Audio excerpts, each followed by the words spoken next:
수술하려고 했는데 때문에 진짜 깜짝 놀란 적이 있어요.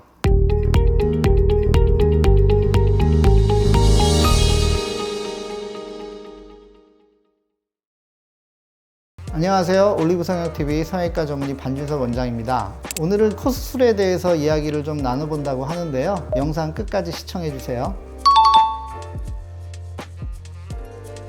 20년 넘었죠? 제가 2002년도에 개원을 했으니까요.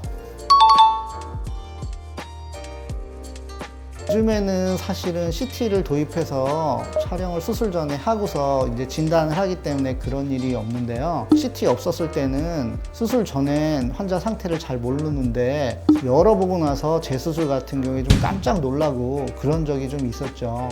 예를 들면 전혀 코에 문제가 없는데 열어봤더니 갑자기 코에서 고름이 나온다거나 이런 경우 진짜 성형외과 의사들이 가장 당황하게 되는 경우죠. 왜냐하면 안에 염증이 있으면 이제 보형물 같은 거를 쓸 수가 없기 때문에 그렇게 되면 환자를 깨워가지고 수술 계획을 플랜을 바꾸든지 보형물을 안 쓰고 한다든지 이런 식으로 바꿔야 되기 때문에 가장 당황스러운 경우고요.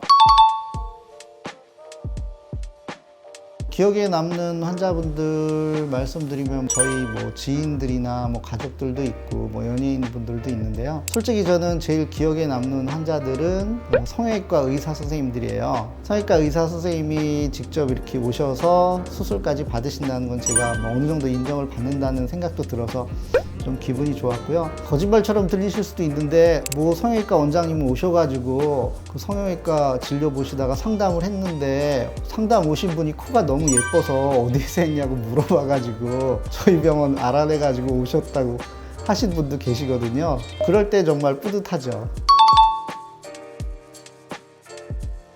말씀드릴 수 있는 것 중에 일단은 저는 안전성을 항상 최우선으로 생각하고요. 경력이 일단 제가 20년 이상 됐기 때문에 의사가 이제 경력이 오래되면 이제 부작용이라든가 생길 수 있는 여러 가지 문제들을 좀 미리 예방할 수 있는 능력이 생기거든요. 그리고 경력이 좀 오래됐기 때문에 고객분들이 이제 딱 오시기만 해도 대화 조금 나눠보면 이제 어떤 문제가 있는지 어떤 스타일을 좀 선호하시는지 그거를 좀 쉽게 캐치를 많이 하는 편이고요. 본인이 잘 모르시는 니즈까지도 파악해서 좀 더 자연스럽고 예쁘게 만들어 드리는 그런 능력도 가지고 있다고 말씀을 드릴 수 있겠네요. 그리고 저희 병원에만 있는 4D 가상 코성형 코에 대어서 미리 시뮬레이션 해보는 거 제가 요거를 이제 코에다가 대서 보여드리죠. 코에다가 이렇게 부착을 하시게 되면 높이라든가 라인이 이렇게 좀 드러나게 되죠. 그래서 바로 즉각적으로 좀 시뮬레이션해서 보여드리는 건데요. 제가 특허를 내서 특허를 가지고 있는 기법이 되겠습니다.